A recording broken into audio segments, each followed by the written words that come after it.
नमस्कार दोस्तों। आज हम बात करेंगे हेडेक के बारे में। हेडेक कितने टाइप के होते हैं? देखिए, सबसे पहले और मोस्ट कॉमन जो आता है वो आपका क्लस्टर हेडेक। अब क्लस्टर हेडेक क्या होता है? देखिए, क्लस्टर यानी जो आपको सेवरल टाइम्स होता है, several times in a day, यानी एक दिन में कई बार जो आपको सर में दर्द होता है वो आपका क्लस्टर हेडेक होता है। और ये क्या होता है? हमेशा यूनिलैटरल होता है, यानी एक साइड में ये दर्द होता है। तो ये हमेशा क्या होता है? यूनिलैटरल होता है। अब देखिए, इसमें क्या होता है, आपके आंखों के आसपास यानी ऑर्बिटल आपको पेन होता है। ठीक है, आपके आंखों के आसपास का जो एरिया होता है वो अफेक्टेड होता है, उसमें आपको दर्द होता है, तो ऑर्बिटल हेडेक होता है। ठीक है दोस्तों, ये एक दिन में कई बार होता है तो इसे हम क्लस्टर हेडेक बोलते हैं। ये हमेशा एक साइड में होता है, लेफ्ट साइड में आपको होगा या राइट साइड में आपको होगा। और ये हेडेक क्या होता है? आपके ऑर्बिट के आसपास होता है, यानी आंखों के आसपास होता है। ठीक है, अब इसमें क्या होता है, यानी लक्राइमेशन भी होता है। लक्राइमेशन यानी जिस साइड आपको दर्द हो रहा है उस आंख से आपके आंसू भी आते हैं, तो लक्राइमेशन की प्रॉब्लम भी होती है। और दूसरी क्या प्रॉब्लम होती है? देखिए, आंसू तो आते हैं, दूसरा क्या होता है, जो अफेक्टेड साइड होती है, यानी अगर आपको राइट साइड में हेडेक हो रहा है, राइट साइड के आंखों के आसपास आपको भारीपन लगता है, नाक में आपको भारीपन लगता है, तो नेजल और ऑकुलर कंजेशन होता है। नेजल और ऑकुलर कंजेशन मतलब होता है, यानी आपको आंख में और नाक में भारीपन लगता है, उसे हम नेजल और ऑकुलर कंजेशन भी बोलते हैं। अब देखिए, एक आपको एक दिन में कई बार ये सर दर्द होता है, ये हमेशा एक साइड में होता है, यानी राइट साइड में होगा, लेफ्ट साइड में होगा। और बाइटल हेडेक होता है, यानी आंखों के आसपास का एरिया अफेक्टेड होता है, आंखों से आंसू आते हैं। नेजल और ऑकुलर कंजेशन होता है, यानी नाक में और आंख में क्या होता है, भारीपन आपको लगता है। दूसरा क्या होता है, जहां पर आपको सर में दर्द हो रहा है उस आंख से आंसू भी आते हैं। ठीक है, यानी स्वेटिंग भी होती है। तो ये सारी प्रॉब्लम होती है क्लस्टर हेडेक में। ठीक है दोस्तों, अब देखिए, अब बात करेंगे अगले हेडेक के बारे में। अब देखिए, ये जो क्लस्टर हेडेक है, क्लस्टर हेडेक का कॉज क्या है? क्लस्टर हेडेक का कॉज होता है कि अगर आपका क्या है, देखिए, कहीं पर भी बॉडी में इन्फ्लामेशन हो रही है तो आपका हिस्टामिन और सेरोटोनिन रिलीज होता है। आपका हिस्टामिन और सेरोटोनिन रिलीज होता है। अब ये क्या होता है? ये केमिकल होते हैं, यानी अगर आपकी बॉडी में कोई इन्फ्लामेशन हो रही है, ठीक है, तो ये केमिकल रिलीज होते हैं। ये केमिकल आपकी बॉडी क्या करती है, उस इन्फ्लामेशन का रिस्पॉन्स देती है, तो ये केमिकल आपकी बॉडी में रिलीज होते हैं। जब ये केमिकल रिलीज होते हैं तो उस वजह से भी आपको सर में दर्द होता है। दूसरा, अगर आपके हाइपोथैलेमस में कोई भी प्रॉब्लम है, यानी आपका हाइपोथैलेमस इन्वॉल्व है। हाइपोथैलेमस क्या करता है? आपके ऑटोनॉमिक नर्वस सिस्टम को कंट्रोल करता है, यानी आपकी बॉडी और ब्रेन के बीच में जो भी सिग्नल पास हो रहे हैं नर्व के थ्रू, तो उसे कंट्रोल करने का काम किसका है? हाइपोथैलेमस का है। तो अगर आपका हाइपोथैलेमस इन्वॉल्व है तो आपको ये क्लस्टर हेडेक होता है। ठीक है दोस्तों, अब देखिए, अगला जो हेडेक होता है वो हेडेक है आपका टेंशन हेडेक। उसे हम टेंशन हेडेक बोलते हैं, यानी टेंशन की वजह से जो सर में दर्द होता है उसे टेंशन हेडेक बोलते हैं। ठीक है दोस्तों, अब ये किस पार्ट में होता है? ये ऑसिपिटल पार्ट में होता है। ऑसिपिटल पार्ट कौन सा होता है? देखिए, ये आपके जो सर की ये फ्रंटल बोन होती है, कान के ऊपर जो आपको एक कान के पास में दिख रही है, ये आपकी टेम्पोरल बोन है। ठीक है, और ये पीछे साइड में जो कान के पीछे साइड में ये बोन दिख रही है, इसे हम बोलते हैं ऑसिपिटल पार्ट, यानी सर का जो पीछे का पार्ट होता है इसे हम ऑसिपिटल पार्ट बोलते हैं। यहाँ पर जो सर दर्द होता है वो आपका टेंशन हेडेक होता है, यानी ऑसिपिटल हेडेक होता है। ठीक है, अब देखिए, इस हेडेक में क्या होता है, ऐसा लगता है कि आपके सर में कोई टाइट बैंड किसी ने बांधा हुआ है, यानी टाइट बैंड वाली फीलिंग आती है। ठीक है, जैसे हम कोई पट्टा सर पर बांध देते हैं तब हमको भारीपन लगता है, उस टाइप का टेंशन हेडेक में उस टाइप का भारीपन लगता है। ठीक है दोस्तों, और ये ऑसिपिटल पार्ट में आपको होता है। कभी ना कभी किसी ना किसी को ये हेडेक क्या है, लाइफ में होता है या हुआ होता है। ठीक है, उसे हम बोलते हैं टेंशन हेडेक। अब बात करेंगे अगले हेडेक के बारे में। देखिए, अगला जो हेडेक होता है वो है आपका thunder clap headache. Thunder clap headache. अब देखिए ये जो हेडेक होता है वो सडन होता है, यानी एकदम से ये सर दर्द स्टार्ट होता है और बहुत ही सीवियर होता है, बहुत तेज होता है, सडन होता है और सीवियर होता है, उसे हम थंडर क्लैप हेडेक बोलते हैं। लेकिन इससे पहले जो मैंने आपको ब्रेन हेमरेज में बताया था, उसमें भी क्या है, आपके सर में बहुत तेज दर्द होता है, तो उस टाइप का सर दर्द क्या है, थंडर क्लैप हेडेक में भी होता है। वो बहुत तेज दर्द होता है और एकदम से स्टार्ट होता है। अब इसका कॉज क्या है, किस वजह से ये होता है? देखिए, अगर आपके सर में कोई हेड इंजरी हुई है, ठीक है, उस वजह से आपको ये सर दर्द होगा। दूसरा, इन्फ्लामेशन अगर आपकी बॉडी में हुआ है तो इन्फ्लामेशन की वजह से भी ये प्रॉब्लम होती है।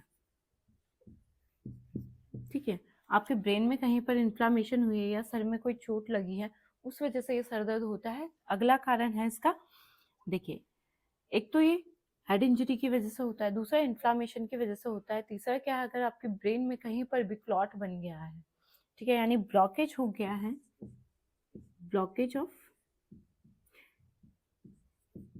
देखिए, अगर आपके ब्रेन की जो नसें हैं जो ब्लड लेके जा रही है उस पर कहीं पर भी ब्लॉकेज हो गया है, उससे जो सर दर्द होता है वो भी थंडर क्लैप हेडेक होता है। और ये सर के किसी भी पार्ट में हो सकता है, यानी सर पर कहीं पर भी ये हेडेक हो सकता है, एकदम से स्टार्ट होता है, बहुत तेज होता है, सर में इंजरी की वजह से होता है, ठीक है, ब्लॉकेज अगर आ गया है ब्लड वेसल्स में या आपके ब्रेन में कहीं पर इन्फ्लामेशन हो गई है, उस वजह से ये सर दर्द होता है। अब देखिए, अगला जो सर दर्द होता है वो है आपका giant cell arthritis. Giant cell arthritis क्या है? देखिए, ये जो सर दर्द होता है, आर्थराइटिस मतलब होता है अगर आपके आर्टरीज में जो ब्लड लेके जा रही है उनमें कहीं पर इन्फ्लामेशन हो रही है। देखिए, ये आपकी वेसल है, यहाँ से आपका ब्लड पास हो रहा है, तो यहाँ पर आपके एंडोथेलियल सेल्स होते हैं। तो आपकी जब कहीं पर भी यहाँ पर इन्फ्लामेशन हो रही है आपकी नली में, ये सेल अफेक्टेड हो गए हैं या इसकी जो लाइनिंग होती है ब्लड वेसल्स की, ये अफेक्टेड हो गई है, इन्फ्लामेशन हो गई है, तो उसे हम बोलते हैं जेंट सेल आर्थराइटिस। और ब्रेन में कहीं पर भी ये अगर प्रॉब्लम हो रही है तो वो जेंट सेल आर्थराइटिस की है। ये प्रॉब्लम होती है अगर 55 साल से ऊपर के जो लोग हैं, 55 साल से ऊपर जिनकी एज है उनको ये प्रॉब्लम होती है, ठीक है। और इसमें क्या होता है, देखिए, इसमें आपको जॉ क्लाउडिफिकेशन होती है। जॉ क्लाउडिफिकेशन होता है यानी जब वो खाने को चबाते हैं तो उनके जबड़े में भी दर्द होता है, ठीक है। सर में तो भारीपन होता ही है, सर में क्या है, पूरे सर में भारीपन होता है, यानी टेंडरनेस लगती है। जब आप छूकर देखते हैं, टेंडरनेस होता है कि छूने पर जो दर्द होता है उसे टेंडरनेस बोलते हैं। तो इसमें क्या होता है, सर भारीपन लगता है, सर में हाथ लगाने पे क्या होता है, बहुत तेज दर्द होता है, और जबड़े में भी क्या होती है, अकड़न सी आ जाती है। खाने को चबाते हैं या कोई भी मूवमेंट करते हैं तो जबड़े में अकड़न सी लगती है। ये प्रॉब्लम 55 साल से ऊपर के लोगों में होती है। इसके साथ क्या होता है, पॉलीमाइल्जिया, देखिए,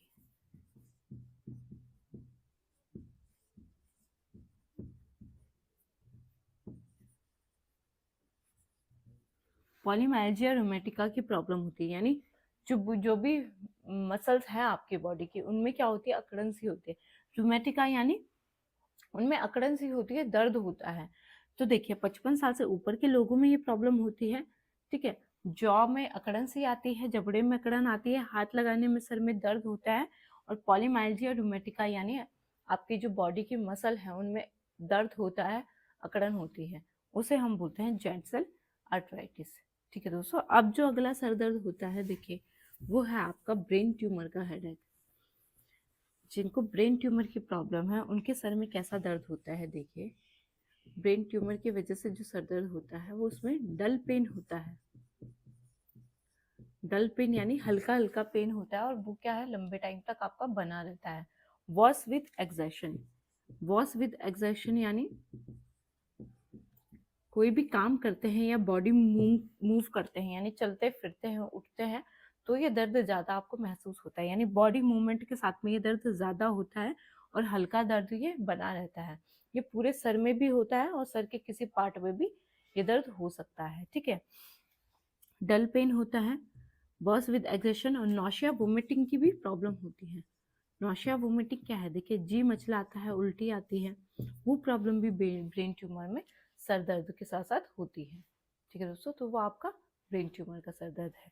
अब बात करेंगे अगले सर दर्द के बारे में। देखिए अगला जो सर दर्द होता है उसे हम बोलते हैं लंबर पंक्चर हेडेक। अब देखिए लंबर पंक्चर हेडेक क्या होता है। लंबर आपकी स्पाइन की बोन होती है, यानी कमर की जो हड्डी होती है, निचली जो हड्डी होती है उसे हम लंबर वर्टिब्रा बोलते हैं। ठीक है, वहां पर क्या होता है, जब कभी भी आपका जब ब्रेन का जो CSF है, सेरिब्रो स्पाइनल फ्लूइड है, उसको जब हमें टेस्ट करना होता है तो यहाँ क्या होता है, जो कमर की जो हड्डी होती है उसका जो निचला पार्ट होता है वहां पर इंजेक्शन लगाया जाता है। इंजेक्शन से क्या होता है, वो फ्लूइड टेस्ट के लिए निकाला जाता है। तो उस प्रोसेस को हम लंबर पंक्चर बोलते हैं। वो प्रोसेस अगर किसी पेशेंट में हुई है, यानी किसी के यहाँ पर इंजेक्शन लगा है, फ्लूइड के लिए चेकअप हुआ है, या कोई भी इंजेक्शन यहाँ पर आपकी हड्डी में लगा है, उसके कुछ दिन बाद क्या होता है, सर में किसी को दर्द फील होता है, उसे हम बोलते हैं लंबर पंक्चर हेडेक। और ये 10 साल से ऊपर के जितने भी लोग हैं उनको ये प्रॉब्लम होती है। यानी 10 साल से ऊपर के अगर कोई भी है, उसको अगर लंबर पंक्चर हुआ है तो उसको ये प्रॉब्लम ज़रूर होती है। अब ये जो प्रॉब्लम होती है सर में कहीं पर भी हो सकती है, यानी सर के किसी भी पार्ट में ये दर्द हो सकता है। ठीक है, इसके साथ साथ क्या होता है, देखिए इसके साथ साथ फीवर भी आता है, बुखार भी आता है, ठीक है, बॉडी पेन भी होता है।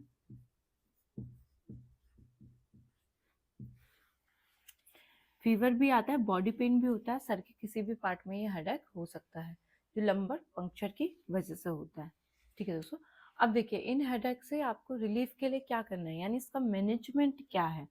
देखिए सारे जो हेडेक है सबका कॉज अलग है, यानी किसी को टेंशन की वजह से हेडेक हो रहा है, किसी को अगर हाइपोथैलेमस या बॉडी में कोई इन्फ्लामेशन हुई है जिसे हम क्लस्टर हेडेक डेवलप होता है, किसी को क्लस्टर हेडेक की प्रॉब्लम होती है। ठीक है, किसी को क्या होता है, ब्रेन ट्यूमर की वजह से हेडेक होता है, किसी को थंडर क्लैप हेडेक होता है, यानी ब्रेन में कहीं पर भी इंजरी हुई है या उनके ब्लड वेसल्स ब्लॉक हो गई है उस वजह से हेडेक होता है। ठीक है, किसी को जेट सेल अर्थराइटिस होता है, जो क्या है 55 साल से ऊपर है, 65 साल से ऊपर है, उन लोगों को जेट सेल अर्थराइटिस की प्रॉब्लम भी होती है, जिनके दिमाग की जो नसें हैं वहाँ पर जो इन्फ्लामेशन होती है उस वजह से भी उनके जबड़े में भी अकड़न आती है। ठीक है, उनके मसल में भी पेन होता है, उसे हम बोलते हैं जेट सेल अर्थराइटिस। अब लंबर पंक्चर की वजह से भी अटैक होता है, यानी अगर आपकी जो रीढ़ की हड्डी है उसमें इंजेक्शन लगा है तो उसके कुछ दिन बाद भी ये दर्द फील होता है, उसमें बुखार भी आता है और बदन दर्द भी आपको होता है। तो इतने सारे जो हेडेक है उनसे बचने के लिए हमें क्या मैनेजमेंट करना है, देखिए एक तो क्या है, अपने स्ट्रेस लेवल को कम करना है, यानी जिन लोगों को स्ट्रेस की वजह से सर में दर्द हो रहा है उन्हें अपना स्ट्रेस लेवल कम करना है। कोई भी फिजिकल एक्टिविटी अगर आप करते हैं, क्योंकि एकदम से भी ज़्यादा फिजिकल एक्टिविटी करने की वजह से भी क्या है, सर में दर्द होता है, तो एकदम से ज़्यादा इतना हैवी काम भी नहीं करना है जिस वजह से आपको सर में दर्द हो। तीसरा है एक हेल्दी डाइट लेनी है। ठीक है, और क्या करना है, जिन लोगों को सर में दर्द हो रहा है वो गर्म या ठंडी पट्टी का भी इस्तेमाल सर दर्द में कर सकते हैं, जिससे उन्हें क्या है टेम्पररी रिलीफ मिल सकता है। अगला है कि आपने बॉडी पोस्चर को क्या करना है, अपना सही करना है, यानी जब हम रात में सोते हैं तो अपने बॉडी को क्या करना है, सही पोस्चर में लेटना है। कभी क्या है गलत पोस्चर की वजह से भी क्या है हमारे सर में दर्द होता है, क्योंकि मसल में जोर पड़ता है उस वजह से भी हमारे सर में दर्द होता है। तो ये सारी प्रॉब्लम है जिससे आप अपने सर दर्द की प्रॉब्लम को मैनेज कर सकते हैं। तो अपनी लाइफस्टाइल को हेल्दी रखिए और अपना ध्यान रखिए। अगली वीडियो में हम बात करेंगे प्रॉब्लम के बारे में। धन्यवाद।